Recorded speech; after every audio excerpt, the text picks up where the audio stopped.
Programme हालात हाज़रा देखने वालों की खिदमत में आदाब। अपना हिस्सा ले लो। सुराजुल हक ने ये जनाब अब बताया कि आसिफ जरदारी और शहबाज शरीफ मेरे पास आए थे और उन्होंने मुझे ये ऑफ़र की थी कि इमरान खान की गवर्नमेंट गिरानी है तो आप अपना हिस्सा ले लो।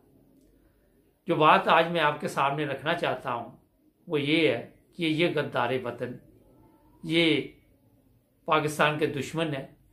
और आप देखें कि ये हिस्से जो इनमें तकसीम हुए, किस किस ने नहीं उसमें हिस्सा डाला। MQM ने भी हिस्सा डाला और दूसरी जितनी भी जमातें इसमें शामिल हुई सब ने हिस्सा डाला। और ये पैसा जो इल्ज़ाम लगाए जा रहे हैं कि अमेरिका ने दिया था वहाँ से आया और जनरल बाजवा के अकाउंट में भी ये रकम गई। उसके पास इतने अरब रुपये कहाँ से आ गए, ये सोचने वाली बात है। और फिर ये जो सुराजुल हक आज बात कर रहा है, इसने जब गवर्नमेंट गिरा रहे थे तो उस वक्त क्यों नहीं ये ऐलान किया? आज 7 माह बाद इसने क्यों ये बात की? ये मैं आपको इसलिए बता रहा हूं कि अमानत का हक कोई भी नहीं वहां पे अदा कर रहा। इन हिस्सों के चक्कर में इन्होंने पाकिस्तान को पहले 2 हिस्सों में तकसीम करवा दिया। फिर आप देखें कि सिर्फ अपनी जेब भरने के लिए ये पाकिस्तान की गवर्नमेंट गिरा सकते हैं, पाकिस्तान के इदारों को खरीद सकते हैं। इसमें अगर आप चेक करें तो आपको 100% चीफ जस्टिस का अकाउंट भी अगर आप चेक करें तो वहां भी हिस्सा मिलेगा आपको। लाहौर हाई कोर्ट और ये जो आपके इस्लामाबाद हाई कोर्ट के उस वक्त चीफ जस्टिस थे, इनके अकाउंट भी चेक करें, वहां भी हिस्सा मिलेगा। ये एक गद्दार थोड़ा पाकिस्तान में, यहां तो लाइन लगी हुई है गद्दारों की। आज हम खुशी मना रहे थे कि बाजवा चला गया, मगर पीछे जो नस्ल अभी चल रही है उसका क्या बनेगा? आप देखें कि फजल रहमान ने भी हिस्सा लिया, किस पार्टी ने नहीं हिस्सा लिया? अब पाकिस्तान दिवालिया हो रहा, पाकिस्तान में खजाना खाली हो गया और ये लोग तमाशा देख रहे हैं और अजीबोगरीब इनकी हरकतें। अवाम हमारी ये अभी भी वो सोशल मीडिया पे यही लिख रही है कि जनाब नवाज शरीफ के मतलब चंद एक ऐसे सोशल मीडिया पे चलते हैं। खुदा के बंदो यार, खुद देखो कि ये लोग जो पाकिस्तान के लिए 30 साल तक मुकर्रर किए गए, कभी किसी ने जरदारी ने किए, कभी नवाज शरीफ ने किए, एक दूसरे को करते रहे, और बाद में जो पाकिस्तान की हालत आपको नजर आ रही है वो किसी से छुपी हुई है, किसी को पता नहीं अभी भी चल रहा। अभी भी आप लोगों की आंखें बंद हैं, ये क्या वजह है? या आप जानबूझ के ये ड्रामा करते हैं, या आपको भी कुछ मिला हुआ है कि आप भी बयानात ऐसे दें? कोई तो चीज है जो अंदर चल रही है। तो मैं ये आपको बताना चाहता हूं कि जितने भी हमारे वहां उलमा हैं, ये उनको पैसे देते हैं, वो तकरीरें करते हैं। उन्होंने इमरान खान के दौर में महंगाई के ऊपर तकरीरें की और बाद में बड़े खुश हुए जब इमरान खान की गवर्नमेंट चलेगी। उसके बाद मीडिया ने भी यही किरदार अदा किया और इतनी बड़ी रकम ये आई वहां से जहां से भी ये कह रहे हैं कि इन सब के मुंह में वो दी गई रकम और इनके मुंह जो है बंद कर दिए गए ताकि आपने सच नहीं बोलना। आपके लिए जो जुर्म बन जाएगा कि आप सच बोले। जो सहाफी नहीं खरीदेंगे उनको मरवा दिया गया, जेलों में डाल दिया गया। तो जनाब सारा दिन हम यहाँ आके रोते हैं कि चीफ जस्टिस साहब पूछेंगे, पर चीफ जस्टिस साहब खाक पूछेंगे। मैं कई दफा वाकया सुनाता हूँ कि मेरा गाड़ियों का बिजनेस था जर्मनी में, तो वो एक बंदा कहता जी ये गाड़ी है तो किसी तुर्की ने लेनी है, तो जनाब आप वो आया लेके, तो मैंने गाड़ी फरोख्त कर दी। तो बाद में पता नहीं उस तुर्की का फोन आया कि वो गाड़ी मुझे पसंद नहीं है तो वापस कर ले। तो वो बंदा जो सौदा जिसने करवाया हुआ था गाड़ी का, वो हूँ हाँ करे। उसकी बीवी कहती जब भी फोन आता है हूँ हाँ। तो मैंने कहा इसको, मैंने उसका पता नहीं 100 मार्क चलते थे, मैंने कहा इसको 100 मार्क दिए, इसने लिया था मेरे से कि मैं गाहक लेके आता हूँ। तो जब आपको पैसे दिए होते हैं तो फिर हूँ हाँ ही होती है, फिर कोई जवाब नहीं आता। ये बिल्कुल मैं ठीक बात आपको बता रहा हूँ। तो इसी तरह ये चीफ जस्टिस साहब जो इन पर आप समझ रहे कि अब गद्दारी का लेवल चल पड़ा है और सोशल मीडिया पे भी इस वक्त काफ़ी इनके मतलब के बाजवे के बाद मेरा ख्याल इनका नंबर आ गया है और वो दिन दूर नहीं जब ये भी पेंशन पे जाएंगे फिर अमेरिका वहाँ पे जाएंगे या कहीं और जाके ज़िंदगी गुजारेंगे, क्योंकि आम पब्लिक में ये जा नहीं सकेंगे। इनके मतलब भी लोग जो है कोई अच्छे ख्यालात नहीं रख रहे। जो चीज़ें सामने आ रही हैं, मैंने पहले ही प्रोग्राम में बताया था कि बाजा साहब के कहने पे ये अदालतें रात को खुली। बाजा साहब को ये फिक्र थी कि इमरान खान मुझे हटा देगा, और इमरान खान ने ये गलती भी मान ली कि मैंने बाजा साहब को 3 साल का टाइम दे के बहुत बड़ी गलती की। ये सब चीज़ें जितनी भी आपके सामने आ रही हैं ये आहिस्ता आहिस्ता खुलेंगी, लेकिन काम वही होते हैं जो वक्त पे बताए जाए। अब सिराजुल हक को 7 माह बाद या 8 माह बाद क्या ख्याल आ गया, ये इससे सिराजुल हक से पूछना चाहिए था ना मीडिया पे। वहां पे क्यों नहीं लोगों ने पूछा कि सारा उस वक्त आप खामोश रहे। जो भी कुछ होता है, जैसे ये मशरकी पाकिस्तान बना तो उस वक्त ये सब खामोश रहे। बांग्लादेश जब बना, अब 70 साल बाद, 40 साल बाद, 30 साल बाद चीजें निकाल के बताते हैं, तो उसका क्या फायदा है? कोई मकसद है इन चीजों का? अगर कोई चीज ऐसी है तो उसको आप वक्त पे बताएं, ताकि लोग अपनी राय का इजहार करें, ख्यालात का इजहार करें। हालांकि आपको पता है कि अवाम बेचारी मजलूम है, और थोड़ी अरसे बाद या कुछ साल बाद, अगर अभी इंक्वायरी में नवाज शरीफ और मरियम जैसे इंग्लैंड में इंक्वायरी हो रही है, ये साबित ना हुआ कि इन्होंने नवाज शरीफ और उसको अरशद शरीफ को कत्ल करवाया, तो ये भी कोई 20-30 साल बाद शायद निकलेगा। शायद निकलेगा नहीं। लियाकत अली खान का आज तक नहीं निकला, ज़ियाउल हक का आज तक नहीं निकला, बेनज़ीर का आज तक नहीं पता चला कि किसने मरवाया। और ये नहीं कि इनको पता नहीं होता, इन अदारों को पता होता है जो इसमें मुलव्वस होते हैं, जो इस तरह के काम करवाते हैं, मगर ये चीज़ें बाहर नहीं लेके आते। मुद्दतों बाद, कभी 100 साल बाद, 50 साल बाद कभी तारीख दोहराई जाए तो कभी कोई शय बाहर निकल आए कि हकीकत क्या है और अफसाना क्या है। तो जनाब, ये हमारे इस वक्त जो पाकिस्तान में सबसे बड़ा प्रॉब्लम मैं बताता रहता हूँ, अदलिया, वो हमारे जो चीफ जस्टिस साहब है, वो है सबसे बड़ी इस वक्त प्रॉब्लम बनी हुई बाजवा साहब के बाद। इनको किस तरह कंट्रोल करना है, इमरान खान का बस नहीं चल रहा, क्योंकि असम्बलियाँ अभी तक कहा तो जा रहा तोड़ेंगे, मगर उसमें कोई अभी तक चीज़ ऐसी नज़र नहीं आ रही कि असम्बली जो तोड़ी जाए, और फिर आगे देखिए क्या होता है। ये भी कहा जा रहा है कि अंडरग्राउंड बातचीत हो रही है नए चीफ ऑफ आर्मी स्टाफ के साथ। कब तक ये बातचीत चलती रहेगी? शायद उस वक्त तक चलती रहेगी जब तक मुल्क बिल्कुल दिवालिया नहीं हो जाएगा। उसके बाद फिर जब आपको ना कोई पहले से बाहर से कर्जा दे रहा है, जैसे आपके इल्म में है, अंदरूनी हालात भी खराब हो जाएंगे, फिर जनाब इनकी बातचीत का क्या फ़ायदा? वक्त है इस वक्त फौरी तौर पर ऐसे इलेक्शन कराए जाएं जो बिल्कुल साफ और शफाफ हो, फौज की निगरानी में हो, और उसी के जो नताइज हैं, जो भी हुक्मरान बने वो फिर गवर्नमेंट लेके चले।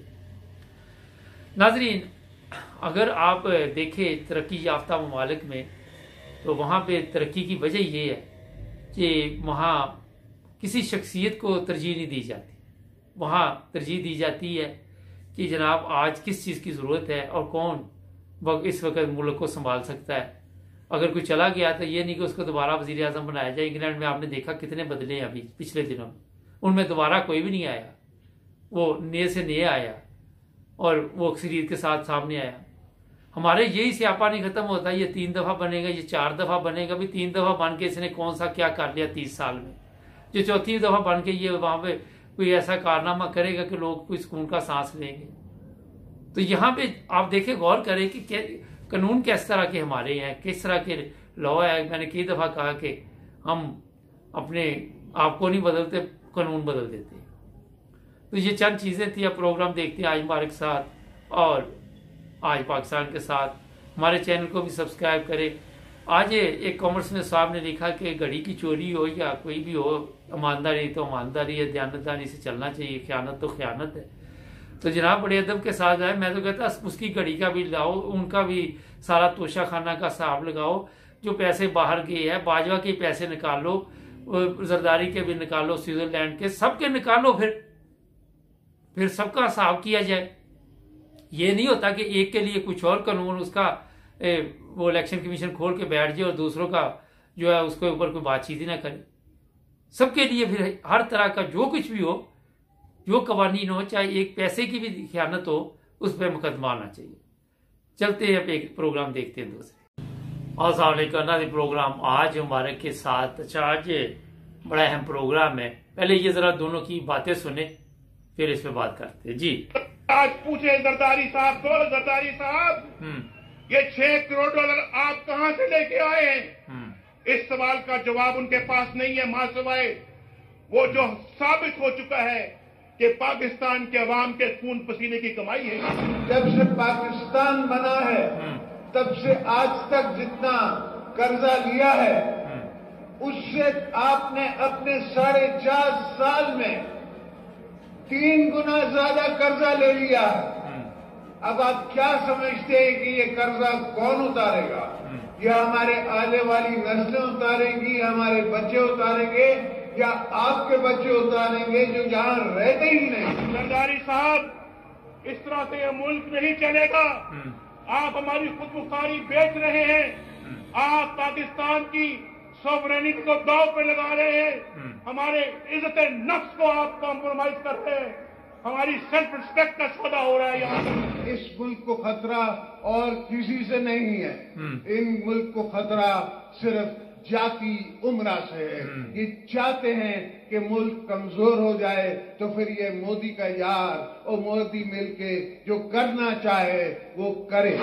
जब चाहूं मैं इनको निकाल सकता हूं, इसमें मुझे कोई देर नहीं लगेगी। ये खिलाड़ी और जरदारी सब मिले हुए हैं, सब मिले हुए हैं, सब मिले हुए हैं। जरदारी ना जरदारी के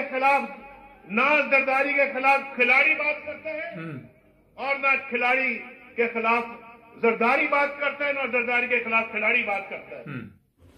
आज पूछे अच्छा, ये मैंने इसलिए थोड़ा सा आपको सुनाया, ये बड़ा जरूरी है कि ये दो हरामखोर एक दूसरे के साथ जिस तरह इल्जाम लगा रहे थे, उसके नतीजे आने शुरू हो गए। इनके साथ एक और बड़ा हरामखोर मिल गया, वो था जनरल बाजवा। अब आपको एक और भी हरामखोर जो अनकरीब जिस पे गद्दारी का लेबल लगने वाला है, वो भी सामने आने वाला है। वो पाकिस्तान की एक ऐसी जगह पे बैठा है जहां इसका कहा जाता है आला। बाकी आप समझ गए, अगला फिक्रा आपको ढूंढ लें। ये साहब ने मिल के ये जो पाकिस्तान के लिए हालात पैदा किए, उसके रिजल्ट आने शुरू हो गए। इन्होंने पाकिस्तान पर कर्जा इतना ले लिया कि अब कोई मुल्क हमें या IMF या कोई बैंक या कोई कर्जा देने के लिए तैयार नहीं। कर्जे पर कर्जा, कर्जे पर कर्जा, कर्जे पर कर्जा लेते रहे और खुद महंगे होटलों में ठहरते हैं। इनके प्लेन आपने देखा पिछले दिनों, शहबाज शरीफ कितने दिन इधर बैठा रहा आके, और वो सब अखराजात जो है वो पाकिस्तान की जो गवर्नमेंट है उसे बर्दाश्त करने पड़ते हैं। इसी तरह जितना कुछ भी आज तक पाकिस्तान का ये जितना नुकसान करना चाहते थे, अभी तक मुकम्मल ये नहीं कर सके, क्योंकि अंदर से ये सब गद्दार है। ये अकेला बाजवा गद्दार नहीं है। बाजवा इसलिए गद्दार निकला कि बाजवे के पास, आपको याद होगा कि एक दफा जरदारी ने फौज के अफसरों को धमकी लगाई थी कि आपने तो 3 साल बाद चले जाना, हमने तो इधर ही रहना। अब बाजवे की जो हालत है सड़कों पे, जिस तरह वो फिरेगा कोई उसको पूछेगा नहीं। जिल्लत और रसवाई उसका भी मुकद्दर बन चुकी है, मगर इनके गले अभी तक वो जिल्लत रसवाई जिस तरह बाजवे के गले पड़ी है, वो पड़ी तो हुई है, मगर ये हमारी जान नहीं छोड़ रहे। बाजवा तो जान छोड़ गया। ये है सबसे बड़ा मसला। इससे जान कैसे इनसे जान छुड़वाई जाए। नाज़रीन, जितने आज तक पाकिस्तान में कवानीन बनते हैं पार्लियामेंट में, जो लोग वहां पे आते हैं उनको पता ही नहीं होता हम किस काम के लिए आए हैं, हम किस मकसद के लिए है। अक्सरियत पार्लियामेंट में नहीं आती। और ये भी मैं आपको बता दूं कि ये इलेक्शन में हिस्सा इसलिए नहीं लेते कि हमने पार्लियामेंट जाके लोगों के फैसले करने हैं। सेनेट में आप देख लें, ये स्वाति के देख लें, सेनेट की इतनी पावर नहीं, हमारे पावर है मगर उसे इस्तेमाल नहीं करते। वहां पे गद्दार भी बैठे हुए हैं, कोई बंदा भी सच और हक की बात नहीं कर सकता। जो असल इनके चेहरे मैंने अभी थोड़े से दिखाए, ये बड़े भयानक चेहरे हैं। अभी बहुत कुछ इन्होंने बकवास की हुई है, जो अब इतना टाइम नहीं कि आपको सुनाते रहे। उसमें फौज के खिलाफ भी की, सबके खिलाफ की। जो असल बात मैं आपको बताने वाला हूं वो है अब कि नए चीफ ऑफ आर्मी स्टाफ को ये चाहिए कि इनके साथ जरा पूछे जनाब कि ये आप जो कुछ कह रहे थे वो क्यों कहा जा रहा था। अब वो जो तारड़ है उसको जब सवाल किया गया कि अलीम खां और जहांगीर खां के मुतल्लिक, तो वो बगैरत ऐसा जवाब दे रहा था कि ये सब कुछ इमरान खान ही करा रहा है, जैसे वो दूध पीते बच्चे हैं उनको पता नहीं है। तो ये सारे जो जितने लोग वहां पे बैठे हुए हैं इन्होंने ऐसे झूठ के सिस्टम को ऊपर मुतारफ करवाया हुआ है कि हमारी पब्लिक भी बेचारी ना समझ थी, वो आज तक इनको समझती रही कि ये हमारे लिए मुखलस है, मगर ये मुखलस नहीं थे। एक चीज वैसे वाजे है कि गद्दार बाजवा की वजह से इन सब के चेहरे सामने आ गए, इन सब की औकात, इन सब की करतूत सामने आ गई, और जो इनकी असलियत थी, जो गंदगी थी इनकी, वो सारी आवाम को पता चल गई। लेकिन अभी भी कुछ लोग उनके साथ हैं, उन्हें भी सोचना समझना चाहिए। और सोशल मीडिया पे एक और चीज है, बजाय इसके कि हम एक दूसरे को आप गालियां देते हैं, मैं तो इस हक में नहीं है, और हमारी खवातीन भी एक दो ऐसी हैं वहां पे, उन्हें भी बड़ा अपना ख्याल करना चाहिए, किसी को गाली नहीं देनी चाहिए। हर तरीकाकार होता बात करने का, उसी के मुताबिक करे। ये तो सबको पता चल चुका कि ये गलत लोग थे, ये ठीक नहीं थे, मगर अब इसका मकसद ये नहीं कि आप सबको अपनी जुबान गंदी करें, इसमें जरूरत नहीं होती है। ये जो नए चीफ ऑफ आर्मी स्टाफ है, इनकी अब ये जिम्मेदारी बनती है कि इन सब का हिसाब करें। मैं कई दफा आपको कह चुका हूं कि फौज कहती है हमारा सियासत से तल्लुक नहीं है, ठीक है मान लेते जी तल्लुक नहीं है सियासत से आपका, फरवरी से नहीं, और मगर जो चीजें खराब की हैं वो तो आपने ठीक करनी है, आपके बगैर कैसे ठीक होंगी, किस तरह आप ठीक कर सकते हैं। ये दोनों नस्ल के जो यहाँ पे आप जिनकी बकवास सुन रहे थे, या तो ये बकवास थी या हकीकत थी, क्या था ये, कुछ तो पता चले ना।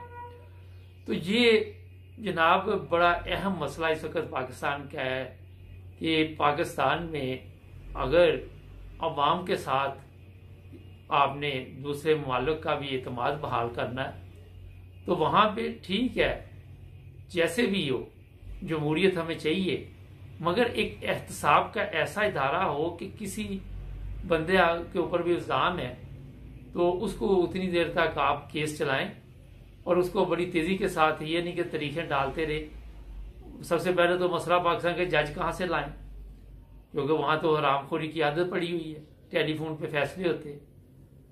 और जब तक आप पाकिस्तान में, मैं कई दफा कह चुका, अदल का सिस्टम नहीं करेंगे, इनके बयान लेने आप चले, अदल के लिए इनकी जो बकवास है वो ले लें, तो वो बताइए जनाब कि आपने ये कहा था कि ये ऐसे है, ये ऐसे है, या तो आप झूठ बोल रहे हैं या आप सच बोल रहे हैं। एक सवाल है ना सादा सा, ये जितने सियासी रहनुमा है इनके बयान ले लें, उस पर आप अदालतों में पूछे, जनाब अदालतें पूछे कि जनाब ये इतना इल्जाम लगाया था आपने, इतना बड़ा कि इतने पैसे खा गया, अब आप बात नहीं करते। अगर आप देखें तो जो भी मीडिया वाले वहां पे हैं वो भी इस माफिया का हिस्सा है अक्सर जो है, और कुछ बेचारे डरते भी है, सच नहीं बोलते, और सच बोलना पाकिस्तान में जुर्म है, ये भी आप सबके इल्म में।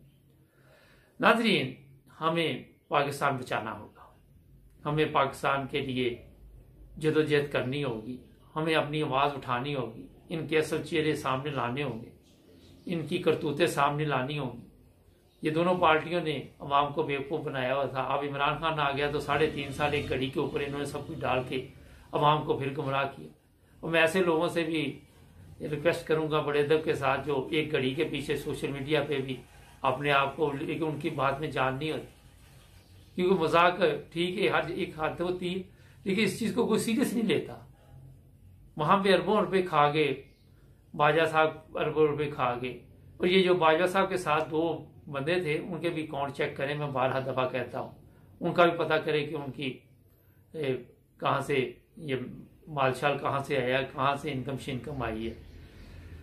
जब तक ये पाकिस्तान का जो सबसे बड़ा लूट मार वाला सिस्टम जो चल रहा है ना, ये सबसे ज्यादा पाकिस्तान को डिस्टर्ब कर रहा है। इस लूट मार को बंद करना होगा, और लूट मार बंद बगैर फौज के आप नहीं कर सकते। ये डायरेक्ट कहते हैं कि फौज में भी लूटमार का सिस्टम है, फौज में भी प्रॉपर्टी डीलर है, फौज में भी प्रॉपर्टी का बिजनेस होता है, फौज के पास बड़ी दौलत है, फौज के पास बड़ी सहूलतें। इन सबको अपनी सहूलतों पर पहले नज़रसानी करनी चाहिए। और जो लोग भी कोई समझदार हैं, कोर कमांडर हैं, उन्हें बैठ के साथ जोड़ के पाकिस्तान के मतलब सोचना चाहिए। देखिए, इस वक्त बैरूनी जंग का इतना खतरा है या नहीं है, लेकिन अंदरूनी जो हालात हमारे बने हुए हैं वो बड़े खौफनाक और ख़तरनाक। इस तरह हमें देखना हो। ये मैंने आपको चंद चीज़ें बताई है, इनके जो मकरू और भयानक चेहरे। फजल रहमान आप देख रहे वो किस तरह जलील हो रहा है। अब सोशल मीडिया पे ऐसे प्रोग्राम आने शुरू हो गए कि उसकी माँ नहीं थी, 2 बाप ही थे। कितनी शर्म की बात है। और ये टीवी पे चल रहे हैं। इन लोगों की कोई इज्जत नहीं, कोई इज्जत नफ्स नहीं, कोई इनको शर्म नहीं, कोई हया नहीं। ये एक बगैरतों का टोला हमारे सर पे पड़ा हुआ है। और बगैरत आप देख रहे कि जहां भी जाते हैं चोर चोर के नारे लगते हैं, मगर इनको कोई शर्म नहीं आती। हमारे चैनल को सब्सक्राइब कर ले, जुड़े रहे हमारे साथ ताकि और भी प्रोग्राम देखें। अस्सलाम वालेकुम नाज़रीन, प्रोग्राम है आज पाकिस्तान के साथ। अच्छा जनाब, नवाज शरीफ और मरियम नवाज के ऊपर जो इंग्लैंड में पुलिस केस हुआ अरशद शरीफ के बारे में आपके इल्म में, उसमें क्या पेशरफ्त हुई है वो आज के प्रोग्राम में आपको बताएंगे। और कुछ एक पाकिस्तान का चैनल है उसकी बात भी करेंगे। उसने खबर दी कि बाजवा साहब ने जी क्रिकेट मैच देखा पब्लिक में बैठ के, उसमें क्या सदाकत है। अच्छा, जो इंग्लैंड है या यूरोप है, यहाँ पे ये सिस्टम है कि यहाँ जब किसी के ऊपर केस दर्ज हो जाता है तो पुलिस जो है वो इंक्वायरी शुरू कर देती है। और फिर कुछ अफवाह ऐसी भी आपने सुनी होगी कि कहा जा रहा था जनाब के पुलिस ने वो केस बंद कर दिया है, वो वापस कर दिया, ये कर दिया, वो कर दिया। इस तरह नहीं यहाँ पे होता ये है कि इसकी मुकम्मल इंक्वायरी होती है। और अगर इस केस में जान होगी तो फिर इनको बाकायदा तौर पर गिरफ्तार भी किया जाएगा और फिर जज के सामने पेश किया जाता है 24 घंटे के अंदर। ये पाकिस्तान की तरह नहीं, अंधेर नगरी चौपट राज नहीं यहाँ पे है। और फिर जज ने ये फैसला देखना होता है कि इनको जेल भेजना है या फिर घर चले जाए, और केस वो चलता रहता है। लेकिन जितना बड़ा इल्जाम इन पर लगा हुआ है, मेरा ख्याल है कि घर जाना मुश्किल हो जाता है। और फिर वो मुकम्मल तौर पर पुलिस उस वक्त हाथ डालती है जब उनके पास मुकम्मल तौर पर ऐसे सबूत हों कि वो कल को अदालत में भी पेश कर सके। हमारे पाकिस्तान में तो होता ये है ना कि फाड़ लो, ले जाओ, बाद में पैसे दे के छोड़ दो, केस बदल दो, दफा बदल दो, ये कर दो, वो कर दो। कोई वडेरा आ गया, कोई छोटा आ गया, उस हिसाब से केस चलते हैं। मगर यूरोप में, इंग्लैंड में भी इसी तरह चलते हैं कि उनको अदल के मुताबिक ये फैसले करने पड़ते हैं। और जब ये अदालत में केस जाता है तो जो मोअज़्ज़ज़ शहरी होते हैं वो भी उस केस की सुनवाई में बैठे होते हैं। वो भी अपनी राय जो है वो बताते हैं। वो सवाल डायरेक्ट तो नहीं कर सकते मुल्ज़म से, मगर वो जज को लिख के अपना सवाल देते हैं ताकि जज जो है वो अपना उनसे पूछे कि ये सवाल है, इसका जवाब आप दें। केस वो सुनते ज़रूर है और उनकी राय भी लेता है जज बकायदा तौर पर कि आप इस बारे में क्या कह रहे हैं कि ये बंदा सच बोल रहा था कि झूठ बोल रहा था। उसके बाद जो भी फर्द जुर्म होती है वो आयद होती है, मगर जो सजा सुनानी होती है फिर वो जो जज होगा उसने सुनानी होती है। इसके मुकाबले में हमारा थोड़ा सा सिस्टम और है कि हमारा जो चीफ जस्टिस है उसको कॉल आती है कि इसको सजा देनी है, इसको नहीं देनी, इसको कितनी देनी सजा, हमने फैसला महफूज कर लिया, हम अब थोड़ी देर तक सुनाते हैं, कल सुनाएंगे, परसों सुनाएंगे। कभी आपने देखा वो कहते जी आज सुनाना था कल हो गया, क्योंकि फैसले कहीं और से आ रहे होते हैं। यहाँ पे वो सिस्टम नहीं है। तो यही वजह है कि इन ममालिक ने तरक्की की है। अगर आप देखें तो ये दोनों आजकल हैं खामोश। नवाज शरीफ और मरियम ने इस बारे में कुछ नहीं कहा। कुछ इनके जो अपने बंदे हैं उन्होंने भी वो तस्नीम हैदर पे केस किया और तस्नीम हैदर जो है अभी तक उसने कहा जी मुझे भी कोई किसी किस्म की पुलिस की तरफ से इतला नहीं मिली। ये ऐसे आके सोशल मीडिया पे सब किसी पे भी हो क्राइम नंबर ऐसे दिखा रहे होते हैं जैसे बहुत बड़ा मार्का है, लेकिन ज़ाहिर है इन्होंने पुलिस ने इनकी भी बात सुनी और उसके बाद उन्होंने देखना जनाब ये कहाँ तक सच कह रहे हैं। तो यही वजह कि अब जो गवाह है उनको वो तलब किया गया है जिन्होंने नवाज शरीफ के खिलाफ गवाही देनी थी। और कई लोग कह रहे थे कि कुछ लोग पर्दे से गायब हो गए, लेकिन अपने आप को महफूज समझने के लिए या बनाने के लिए उन्हें इस तरह करना पड़ता है कि वो सामने नहीं आते। तो जनाब सूरत ये है कि अगर मेरे से पूछे तो मेरा ख्याल है कि शायद चंद दिन या चंद घंटों में कोई ऐसा नतीजा आने वाला है कि आप सबको पता चल जाएगा कि अगर केस में कोई थोड़ी बहुत भी जान हुई, कोई गवाह ऐसे हुए, तो वहाँ पे कोई भी बंदा गिरफ्तार हो सकता है जिस पे इल्ज़ाम हो। यानी कि नवाज शरीफ और मरियम कोई दूध के धुले हुए नहीं है। हर बंदे पे कानून जो है वो बराबर का है, पाकिस्तान की तरह नहीं है। जज हमारे हरामखोर आके बैठ जाते हैं अदालतों में और फिर वहाँ पे वो पिकनिक मनाते हैं, तमाशे लगाते हैं अदालतों में और फजूल से केस बनाए होते हैं।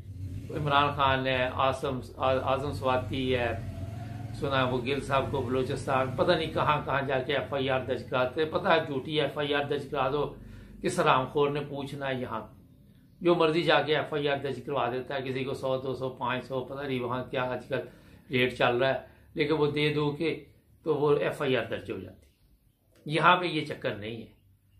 और आप शायद माजी में जाएं तो कराची की जो पार्टी के सरबराह यहाँ पे एक हैं, उनके ऊपर भी इस तरह का मुकदमा कत्ल का नहीं था, मनी लॉन्ड्रिंग का था, लेकिन मुकम्मल सबूत जब मिले तो फिर उन्होंने आपके पता है कि छापा भी मारा और वहाँ से जो चीज़ें भी मिली बाद में उन्हें पेपर पेश करने पड़े और बताया गया कि ये पैसे कहाँ से आए। तो पाकिस्तान में और साहब है कि पैसे कहाँ से आए हैं। जिस तरह मरियम आज तक रसीदें नहीं दिखा सकी, कतर से पैसे आए या ज़बानी कलामी आए हैं। तो जनाब ये सूरत हाल है कि अगले कुछ दिनों में या जिस तरह मैंने बताया चंद घंटों में आपको रिजल्ट मिल जाएगा। अच्छा जनाब, बाजवा साहब की एक तस्वीर एक चैनल ने लगाई कि बाजवा साहब क्रिकेट मैच देखने आए पिंडी में। वो तस्वीर इंग्लैंड की थी, पीछे गोरे थे और इस तरह ये मीडिया जो है गुमराह करता है और तस्वीरें कोई लगा देता है। हमारे लोग समझते हैं वाकई ये हकीकत है। ये लिफाफा सहाफ़ी प्रोग्राम इस तरह चलते हैं, तस्वीरें कोई चल रही होती है और ख़बरें कोई लगाई जाती है कि वो आए थे और लोगों ने बड़ी इज्जत की, बड़ा इस तरह की लगा के खबरें तो अपनी कमाई का जरिया बनाया हुआ। पता नहीं आजकल अमेरिका चले गए साहब कि इधर ही है, लेकिन जहां भी पब्लिक में जाएंगे फिर रिजल्ट निकलने शुरू हो जाएंगे। सोशल मीडिया पे आपको तस्वीरें भी मिलेंगी, वीडियो भी मिलेंगी, पाकिस्तानी अल्लाह के फजल से हर जगह मौजूद है। वो ऐसे लोगों को बोलते नहीं है, मरने के बाद भी नहीं बोलते। आप देख रहे या मर गया, मगर कौम नहीं उसको बोली, आज भी उस पर लान तान चल रही है।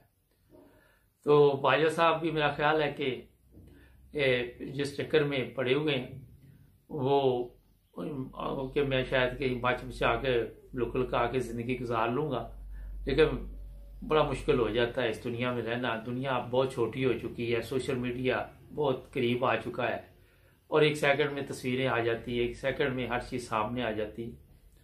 तो देखते हैं कि किस तरह बाकी की ज़िंदगी गुजारते हैं। अच्छा जनाब, पाकिस्तान दिवालिया हो रहा है, पता नहीं 6 या कितने अरब के इनके पास अब जो ख़जाने में कुछ पड़ा हुआ है। और जब इमरान खान गया था तो काफ़ी ख़जाना भरा हुआ था और इन्होंने खाली किया। अब 2 बंदे जो हैं वो गेम कर रहे हैं। मुफ्ता इस्माइल कह रहा है जनाब के सागडार झूठ बोल रहा है, सागडार कह रहा है ये झूठ बोल रहा है, और मेरा तो ख्याल है कि दोनों ही बकवास कर रहे हैं। अंदर खाते ये है कि जिस तरह हमने अपने प्रोग्रामों में बताया था कि पाकिस्तान जो है वो अनकरीब दिवालिया हो जाएगा, वहाँ पर पहुँच चुका है।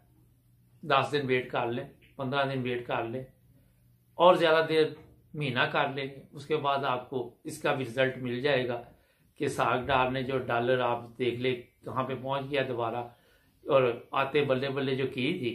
अच्छा, ये नहीं कि साग डार है, आपको मैं थोड़ा सा ये भी बता दूं, कहीं सैलाब आता है ना, वहां भी जैली कैंप लगा दिए जाते हैं कि वजीर आजम दौरे पे आ रहा है।